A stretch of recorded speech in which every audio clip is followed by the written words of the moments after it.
காதல் கிளிகள் ரெண்டு ஜாடை பேச கண்டு ஏதேதோ எண்ணம் என் நெஞ்சில் உதிக்கும்.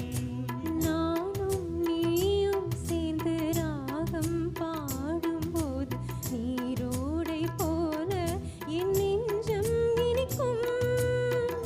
இனிய பருவமுள்ள இளங்குயிலே, இனிய பருவமுள்ள இளங்குயிலே, ஏன் இன்னும் தாமதம்? மன்மத காவியம் என்னுடன் எழுது. நானும் எழுதிட இளமையும் துடிக்குது, நாணம் அதை வந்து இடையினில் தடுக்குது. ஏங்கி தவிக்கையில் நாணங்கள் எதற்கடி? ஏக்கம் தணிந்திட ஒரு முறை தழுவடி. காலம் வரும் வரை பொறுத்திருந்தால் கண்ணி இவள் மலர்கரம் தழுவிடுமே. காலம் என்றைக்கு கனிந்திடுமோ, காளை மனம் அதுவரை பொறுத்திடுமோ.